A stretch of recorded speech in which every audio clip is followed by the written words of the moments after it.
Muy buenas tardes.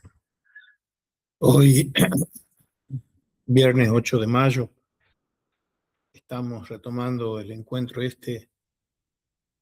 sobre Santa Edith Stein, Ciencia de la Cruz de una filósofa crucificada. Y ya estamos en esta glosa del libro de Edith Stein, Filósofa Crucificada, en el capítulo 9, que es el combate de Jacob.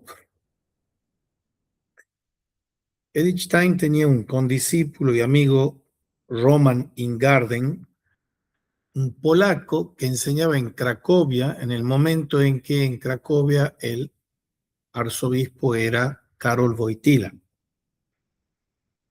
Después de la guerra estaban ahí Ingarden por un lado y Wojtyła por otro. Y un día Wojtyła lo invita a Ingarden al arzobispado de la ciudad a evocar la figura de una mujer a la que había conocido bien con toda razón. Hizo notar que a menudo se hablaba de ella solo de manera hagiográfica, como si fuese una santa, elogiando demasiado a la mujer espiritual en detrimento de la filosófica.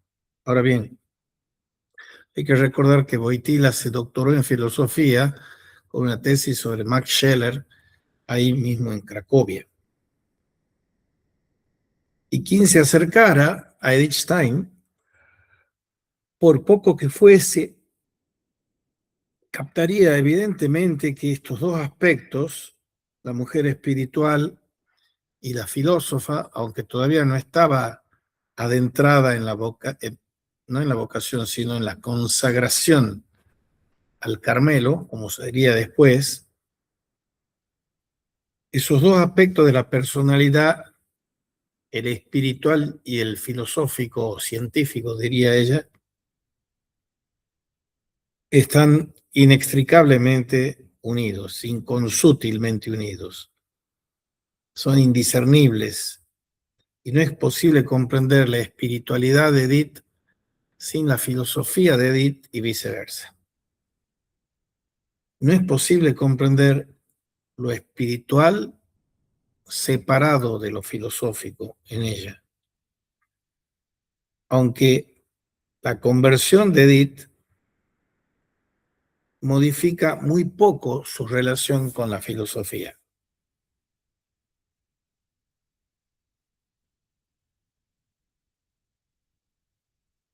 Y ella era una mujer que a las personas cercanas en su epistolario acostumbraba a aconsejar con toda discreción y toda prudencia. Y Edith rechaza la sugerencia de retornar a Freiburg, donde había estado con el maestro Husserl antes de ser Sor Edith, asistente de enfermería en la Gran Guerra. Y ella quería cortar por lo sano y estaba desilusionada y no obstante no da, no le tuercen el brazo al itinerario de su destino, ni la desaniman o la desesperan. Y esto es lo que ella le había aconsejado un año antes a la propia hermana, Erna, que era la que iba a estudiar medicina. Le decía: mi querida Erna, con frecuencia tengo la impresión de que todos vosotros, habla por los hermanos y la madre, me sobreestiman en exceso y me siento confundida por ello. No soy ninguna santa y como cualquier persona tengo también momentos de debilidad. Además, creo que ni siquiera a un santo se le exige que renuncie a todas sus aspiraciones. Recordemos que ella, dentro de las aspiraciones, acariciaba el sueño de formar una familia. Por el contrario, le dice a la hermana, estamos en la tierra para vivir y hay que acoger con agradecimiento todo lo bello que nos ofrece la existencia. y sencillamente es preciso no ceder a la desesperación cuando las cosas se presentan de manera diferente de cómo lo habíamos imaginado. Hay que pensar en lo que queda, pues a fin de cuentas estamos aquí solo de visita y todo lo que hoy experimentamos con tanto dolor se revelará al final como una realidad mucho menos importante de lo que se había creído, o bien habrá tenido una significación muy distinta de la que hoy percibimos nosotros. En esa encrucijada de su propia vida, ella retorna a su ciudad natal, a Breslau, donde sabe que va a poder encontrar alguna solución, al menos provisional, y las mejores condiciones para hacer balance de su vida. Y para Edith estaba claro que ella tenía que vivir con su madre en esa instancia y compartir la vida de su numerosa familia. Y su madre era muy importante para ella, era el centro de su vida. Y ella, en esa instancia, que ya viene de tropezar,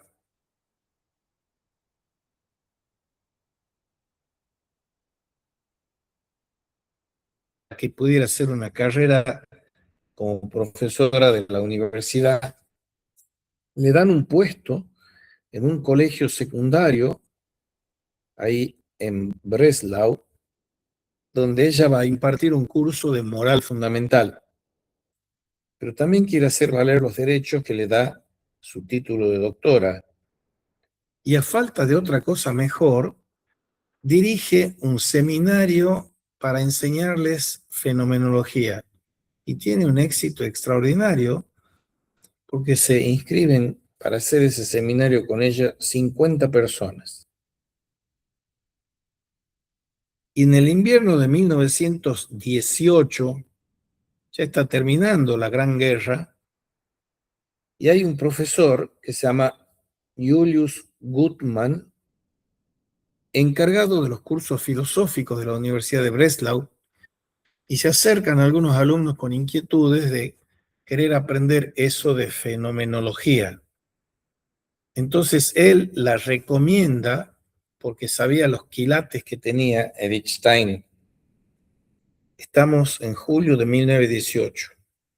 Ella todavía no está convertida, se va a convertir en el 1921, en la noche vieja, en el paso del 31 de diciembre del 21 al 1 de enero del 22. Y el profesor Woodman, que la conocía y conocía su prestigio bien ganado, sabía decirles a los que se interesaban, vayan sin dudar a los cursos que da la señorita doctora Stein, porque ella tiene gran agudeza y claridad y capacidad de observación.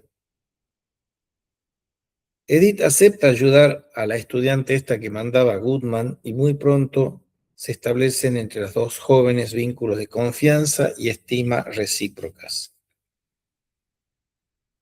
Y hay otras actividades que ella va cultivando en ese momento. No había cortado del todo la colaboración que tenía con Husserl y estaba aportando artículos para el anuario de la investigación fenomenológica, el Jahrbuch de Husserl, entre el año 1922 y 1925. Ella hace 3 estudios muy importantes, elaborados en esa época, entre el 22 y el 25. Ya ha estado enseñando en ese colegio de Speyer. 2 de los trabajos tratan de la causalidad psíquica y de la relación entre individuo y comunidad. Y el tercero es un ensayo sociopolítico que analiza los fundamentos sobre lo que debe establecerse la comunidad del Estado. Me quiero detener un poco en esta cuestión de esa inquietud política que tiene ella, porque nosotros pasamos muy por encima la trascendencia y la esencia política que anima a la filosofía. Y Edith Stein estaba al tanto de las discusiones sociológicas, políticas de su época, y antes había tenido una activa militancia por el voto femenino y otras cosas, pero me detengo en este último punto, la relación entre el individuo y la comunidad. Nosotros tenemos, incluso en el 2026 del siglo XXI, muy flacas y pobres comprensiones de qué relación tiene que haber entre individuo y comunidad. Comunidad en alemán se dice Gemeinschaft. Sociedad se dice Gesellschaft. Y es tan pobre nuestra comprensión que no llegamos a entender que puede haber sociedades de renacuajos, de monos tití, de hienas, de leones, pero no hay comunidades. Solo hay comunidad cuando los individuos que la integran son personas. Y ningún animal es persona salvo el hombre, que tiene una estructura personal. Y sin personas y sin comunidad no se puede configurar un Estado. Y el Estado era y sigue siendo una piedra en el zapato de las discusiones políticas. Por ejemplo, el actual presidente de la Argentina, no sé por cuánto, espero que sea por poco, tiene una concepción estaticida, quiere asesinar al Estado. Y los anteriores, los kirchneristas, tienen una concepción estatolátrica. Entonces, para que haya un Estado como Dios manda, si me permiten la expresión, tiene que haber comunidades que lo integren. Y los textos que ella redacta entre el 22 y el 25 son momentos clave que son los de la República de Weimar. La República de Weimar es lo que se da como una democracia liberal y socialdemocrática burguesa entre las dos guerras. Con el diario del lunes lo sabemos muy bien. La primera ha terminado en el 18 y la Segunda Guerra Mundial va a empezar en el 39. En ese periodo de los locos años 20, la concepción política en Alemania estaba desgarrada entre la ultraderecha y la ultraizquierda. En la ultraizquierda estaban los grupos espartaquistas, que eran trotskistas, de izquierda radical, como Rosa Luxemburgo, Karl Liebknecht, y en la ultraderecha ya estaban despuntando los nazis. En el año 22, cuando ella está haciendo estos artículos, está preso Adolfo Hitler en Múnich porque había intentado dar un golpe. Y ahí está escribiendo Mein Kampf, mi lucha. Entonces, el arco político estaba tensado entre la guerra campal entre la ultraderecha y la ultraizquierda. Y los partidos del centro, que eran los demócratas cristianos, los socialdemócratas, etcétera, cada vez eran más débiles y escuálidos frente a la potencia destructora recíproca de la ultraderecha y la ultraizquierda.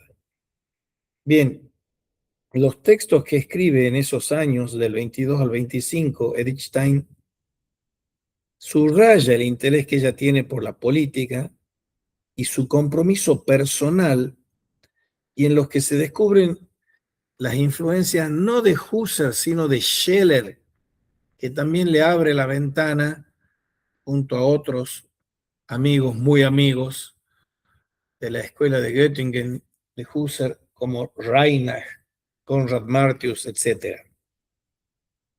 Las influencias de Scheller y de Reinach revelan hasta qué punto en esa época de los comienzos del 20 la cuestión religiosa está presente en el espíritu de Edith. Y ella niega al Estado que pueda arbitrar en temas de religión, porque la concepción neopagana del Estado del Tercer Reich que advendrá después era una divinización de la raza aria y un desprecio de los no arios. El Estado no es ni puede ser portador de valores religiosos y no tiene derecho a intervenir en la esfera religiosa personal del hombre. Y estos trabajos de Edith del 22 al 25 hacen que experimente la duda, como se lo va a confiar más tarde a su íntima amiga, fenomenóloga antes que ella, Hedwig Conrad Martius, cuando le dice: a menudo me he preguntado si en mi trabajo filosófico no habrá ido más allá de mis posibilidades. Y creo que esta duda anida en mí desde que en cierta ocasión Hans Lips, que era su compañero en que ella secretamente tenía esperanzas y expectativas de amor eterno, Hans Lips realizó una crítica parecida, radical, antes de que yo acudiera por primera vez a usted, a mi gran trabajo para el volumen quinto del Jahrbuch, el anuario husserliano. Y al mismo tiempo, la señora Reinach trató de explicarme las deficiencias de mi trabajo, que de por sí ella no podía enjuiciar, y tenían su razón de ser en deficiencias personales muy profundas mías, dice ella. Entonces esto no me afectó demasiado, tal vez por eso, porque no lo comprendí en absoluto.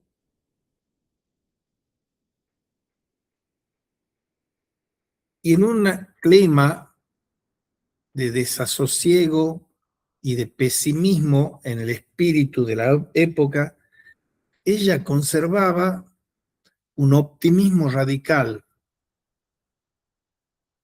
y todavía no estaba convertida a esa religión optimista, por decirlo así, de la alegría que es el cristianismo, aunque ya había atismos.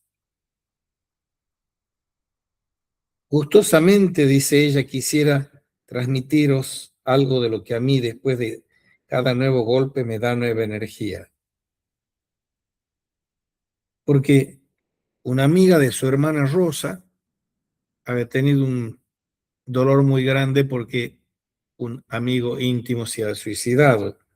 Y ella dice: después de cada nuevo golpe me da nueva energía. Solo puedo decir que después de cuánto he aguantado en el último año, doy un sí a la vida con más decisión que nunca. En todas sus expresiones, ella atesora una lucidez y una energía envidiables. Y una alegría sobrenatural, dice una amiga, emanaba de ella y transfiguraba las costumbres ordinarias. Era un espíritu y un corazón irradiante y ardiente el de Edith Stein, dice otra amiga. Y ella misma evoca la persona y el carácter de Santa Isabel de Hungría, que es la patrona de Alemania, diciendo que nos acerca al espíritu que reinaba en este corazón, y todos los relatos que se conservan de la vida de Isabel testimonian lo mismo. En todos los hechos y palabras ha quedado indeleble la huella de su corazón, un corazón ardiente totalmente dedicado al amor.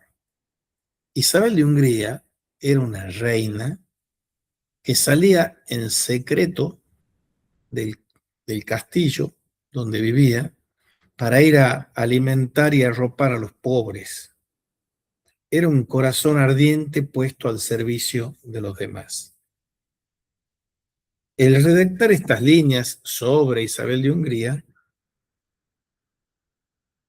Edith no imaginaba que un día se podrían aplicar perfectamente a ella, el de un dinamismo profundo de un corazón que ama. Ella acepta ir a las cosas mismas para encontrar un significado, un sentido. Y Edith se enfrenta a una lucha interior que es ardua también respecto de la religión. Quiere creer, pero no puede tomar la decisión de abandonarse a la fe porque solo cuenta consigo misma, con sus fuerzas, con sus facultades. Necesita descubrir lo que hace del acto de fe una libre adhesión al otro, la gracia. Y dice Lichtenstein a este respecto, aceptar a Dios significa también volverse hacia Dios en la fe o creer en Dios, credere in Deum, en el sentido de tender hacia Dios.